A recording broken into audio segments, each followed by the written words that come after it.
ये डेटा है, तो ये डेटा है, तो फिर वो जैसा मैंने कहा कि वीआईपी का लोड या ओवरलोड, मुकेश सहनी का जोर इसी बेल्ट पे चलता है ज्यादा। ये वो जो चल सकता था अगर चल रहा होता। बोराम की सीट जो है, इनके भाई वाली सीट जो है उसी इलाके में आती है, और यहीं इनके भाई बैठे बीच चुनाव में।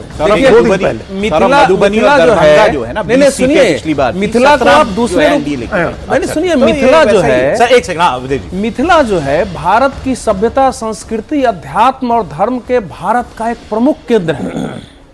वहां आज भी विस्पी क्षेत्र में ऋषि याज्ञवल्क्य का वो जगह दिखाई जाती है, वहां अहिल्या का वो दिखाता है, गौतम मुनि का है, कपिल मुनि का वहां आप देखिए कालिदास का है, विद्यापति का वो क्षेत्र है।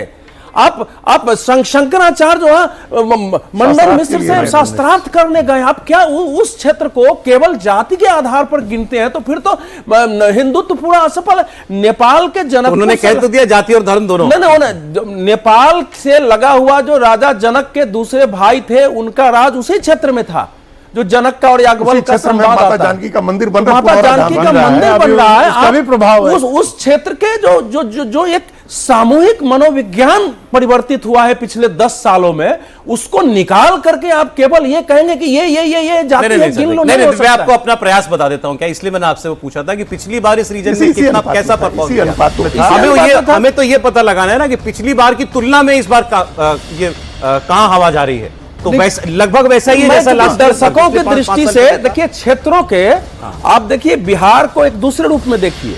जब मगध भारत का केंद्र था तो भारत पूरा सुगठित था, तो वहां से जो नहीं एक चरित्र भी तो है ना क्षेत्र का। आप अलग अलग क्षेत्रों में जाएंगे तो लोगों के अंदर एक स्वाभिमान की भावना होती है। कह रहा हूं वो चरित्र क्या बदला या नहीं बदला, ये जानना है। हाँ, तो आप अगर बताएंगे ही नहीं सब जाति हो छोटी छोटी, तो कैसे होगा? प्रदीप जी नहीं, अब चले गए। नहीं, प्रदीप की बात नहीं, हम आपस में चर्चा कर रहे हैं। तो वो चीजें मिथिला में अभी भी जाएंगे ना, तो वहां के महिलाओं से आप सहमत हैं इस आंकड़े से? आपकी अपनी रिपोर्ट के मुताबिक आंकड़ा मतलब 5-10 आगे पीछे बाय एंड लार्ज सही है, सहमत है आप इससे? बिल्कुल सही। तो प्रदीप जी फिर तो अगर और ये क्या ट्रेंड बाकी रीजन्स में भी रहेगा? हर रीजन की अपनी एक तासीर होती है। सीमांचल में अलग रीजन की तासीर के अलावा जो है सोशल कॉम्बिनेशन भी होता है, पार्टी का असर, ऑर्गेनाइजेशन भी होता है, और कैंडिडेट का भी असर होता है। तो ये सब मिलाकर एक ओवरऑल पिक्चर बनाते हैं। लेकिन मैं जो सीमांचल की बात हो रही थी कि मुस्लिम वोट एमआईएम को मिलेगा नहीं मिलेगा, देखिए मुस्लिम वोट हर उस जगह पे बटेगा जहां बीजेपी नहीं है। बीजेपी होगी तो कंसोलिडेट होगा, इसमें कोई शक नहीं है, कोई इसमें रॉकेट साइंस नहीं है। पता लगा जब आप कह रहे हैं तो बीजेपी ही कह रहे हैं या ये कह रहे हैं?